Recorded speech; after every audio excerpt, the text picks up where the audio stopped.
जब गरीब शिव भक्त पहुंचा साइकिल से केदारनाथ धाम, उसके बाद महादेव ने जो किया वो खुद ही देख लो।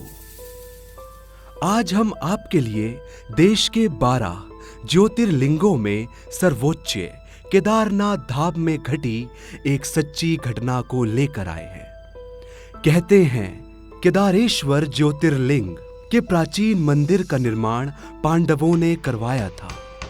ये सत्य घटना वर्ष 2011 की है, जब महादेव ने अपने एक परम भक्त को साक्षात दर्शन दिए। अरुण बहुत निर्धन परिवार से था, परंतु महादेव का बहुत बड़ा भक्त होने के कारण उसके पास महादेव की भक्ति के सिवाय और कुछ भी नहीं था। एक दिन महादेव के दर्शन करने की इच्छा से अरुण ने केदारनाथ धाम के दर्शन करने की योजना बनाई। अर्जुन के निर्धन होने के कारण उसके पास इतने पैसे नहीं थे कि वो गाड़ी या ट्रेन से केदारनाथ धाम जा सके। अरुण के घर से केदारनाथ धाम की दूरी 200 किलोमीटर थी, इसलिए अरुण ने अपनी साइकिल से ही केदारनाथ धाम जाने की सोची। वह मन में भगवान शिव का ध्यान करते हुए केदारनाथ धाम साइकिल चलाते हुए पहुंच गया। मंदिर पहुंचकर उसने भगवान शिव के ज्योतिर्लिंग रूप के दर्शन किए और फिर उसने भगवान शिव से उनके साक्षात दर्शन करने की चाह रखी। उसने गरीब होने के बावजूद भी महादेव से धन दौलत ना मांगकर बल्कि उनकी दर्शन की इच्छा रखी। महादेव अपने भक्त की ऐसी भक्ति देख बहुत प्रसन्न हुए। इसके बाद अरुण को बहुत जोरों से भूख लगी, लेकिन जेब में जो पैसे थे वो उसने मंदिर आते समय खाने पीने में खर्च कर दिए थे और फिर उसने बचे हुए पैसों का प्रसाद खरीद लिया। अरुण ने सोचा कि भूखे पेट तो वो उतनी दूरी का सफर साइकिल से तय नहीं कर पाएगा। अरुण ने वहीं पास की दुकान पर अपनी साइकिल को 200 रुपए में बेच दिया और पैदल ही घर जाने का फैसला किया। अरुण ने 200 रुपए में कुछ खाने के लिए लिया और महादेव का नाम लेकर घर की ओर चल दिया। लेकिन वो कुछ दूर चला ही था कि अचानक से तेज बारिश होने लगी। बारिश से बचने के लिए उस समय वहां उसे कहीं जगह नहीं मिली, तो वो वहीं पर एक पहाड़ के पास चिपक कर खड़ा हो गया। बारिश और तेज होने लगी और देखते ही देखते अरुण बिल्कुल भीग गया। अब उसके सामने एक ही रास्ता था कि वो पैदल बारिश में भीगता हुआ आगे बढ़े। अरुण चलने लगा।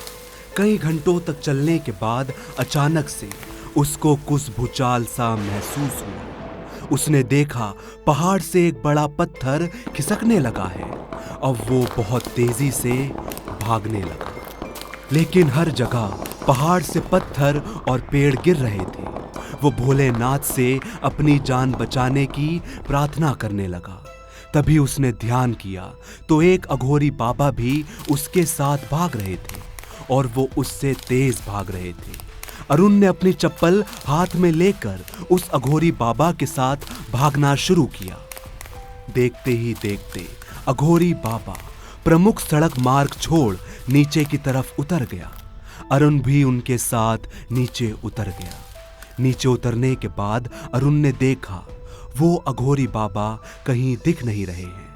तभी उस अघोरी बाबा ने अरुण का नाम लेते हुए उसको गुफा की तरफ आने के लिए बोला। अरुण तुरंत गुफा में चला गया और उस अघोरी बाबा के साथ वहां खड़ा हो गया। देखते ही देखते रात हो गई और इतने देर में बाबा और अरुण ने काफी अच्छी बातें होने लगी। अघोरी ने अपनी झोली में से आग जलाने तथा कुछ खाने का सामान निकाला। अरुण और अघोरी बाबा रात भर भगवान शिव के बारे में बात करते रहे। दोनों ने बड़े मन से पूरी रात शिव जी के बारे में ही बात की और फिर अघोरी बाबा ने अरुण से कहा कि तुम भगवान शिव के सच्चे भक्त हो, वो तुम्हारी इच्छा जरूर पूरी करेंगे। इस पर अरुण बोला कि उसकी बस एक ही इच्छा है, महादेव के साक्षात दर्शन करना और कुछ नहीं। इस पर अघोरी हंसने लगा और बोला कि भोले बाबा तुम्हारी ये इच्छा जरूर पूरी करेंगे। उसके बाद दोनों लोग सो गए। सुबह जब अरुण की आंख खुली तो उसने पाया कि वो अपने घर पर है। उसको ऐसा लगा जैसे वो सपना देख रहा हो। वो घर से बाहर निकला तो उसने अपने घर वालों से पूछा कि वो यहाँ कैसे आया। तो उसके घर वालों ने बताया कि एक अघोरी बाबा उसे यहाँ छोड़ गया है और बोला कि ये मुझे रास्ते में बेहोश मिला था और अरुण के जेब में घर का पता था। उसने तुम्हारे नाम से ये पोटली छोड़ी है और बोला कि सिर्फ अरुण को ही देना। अरुण ने जब पोटली खोली तो उसमें हीरे भरे हुए थे। तब अचानक से अरुण को पूरी बात समझ में आने लगी कि जब उस अघोरी ने उसका नाम लेकर पुकारा था तभी उसे समझ जाना चाहिए था कि वो साक्षात महादेव थे, जो गुफा में सोते हुए व्यक्ति को रातों रात उसके घर छोड़ आए। ऐसा चमत्कार तो सिर्फ महादेव ही कर सकते हैं। अरुण ने उन हीरो से अपना हीरो का कारोबार शुरू किया और फिर कुछ समय बाद बहुत बड़ा कारोबारी बन गया। इसके बाद उसने अपने गांव में बहुत बड़ा शिव मंदिर भी बनवाया। तो दोस्तों, देखा केदारनाथ धाम के बाबा का चमत्कार। अगर आपको ये वीडियो पसंद आई है तो इसे लाइक करना ना भूलें और कमेंट बॉक्स में जय केदारनाथ जरूर लिखें। भगवान केदारनाथ आपकी सभी मनोकामना जरूर पूरी करेंगे। जय बाबा केदारनाथ की।